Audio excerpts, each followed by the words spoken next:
சென்னைக்கு கிழக்கே சுமார் 48 கிலோமீட்டர் தூரத்தில் மெந்தா புயலின் மையம் தற்போது அமைந்துள்ளதாகவும் மாலை முதல் இரவுக்குள் கரையை தாக்க வாய்ப்புள்ளதாக சென்னை வானிலை ஆய்வு மையம் அறிவித்துள்ளது. தென்கிழக்கு வங்கக்கடலில் உருவான ஆழ்ந்த காற்றழுத்த தாழ்வு மண்டலம் புயலாக வலுப்பெற்று தற்போது சென்னையிலிருந்து கிழக்கு தென்கிழக்கு 480 கிலோமீட்டர் தொலைவில் உள்ளது. இது ஹாக்கிநாடாவில் இருந்து தெற்கு தென்கிழக்கில் 530 கிலோமீட்டர், விசாகப்பட்டினத்தில் இருந்து தெற்கு தென்கிழக்கே 560 கிலோமீட்டர் மற்றும் போர்ட்பிளரில் இருந்து மேற்கில் 890 கிலோமீட்டர் தூரம் அமைந்துள்ளது. இந்த மெத்தா புயலானது மணிக்கு சுமார் 17 கிலோமீட்டர் வேகத்தில் நகர்கின்றது.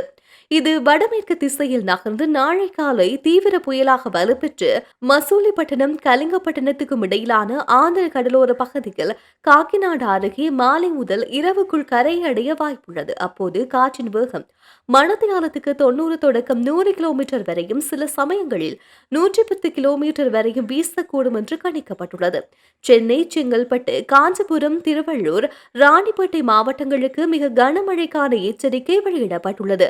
மேலும் நீலகிரி, கோயம்புத்தூர் மலைப்பகுதிகள், கடலூர், விழுப்புரம், திருவண்ணாமலை, வேலூர் மாவட்டங்கள் மற்றும் புதுச்சேரியிலும் கனமழை பெய்ய வாய்ப்புள்ளது. திருவள்ளூர் மாவட்டம் முதல் மிக கனமழையும் சென்னை, செங்கல்பட்டு, காஞ்சிபுரம், ராணிப்பேட்டை, தேனி, தென்காசி, திருநெல்வேலி மலைப்பகுதிகளில் மற்றும் கன்னியாகுமரி மாவட்டத்திலும் சில இடங்களில் கனமழை பெய்யக்கூடும் என தெரிவிக்கப்பட்டுள்ளது. தமிழகத்தில் அக்டோபர் 1ஆம் தேதி முதல் இன்று வரை வடகிழக்கு பருவமழை சாதாரணத்தை விட 57% அதிகமாக பெய்துள்ளது.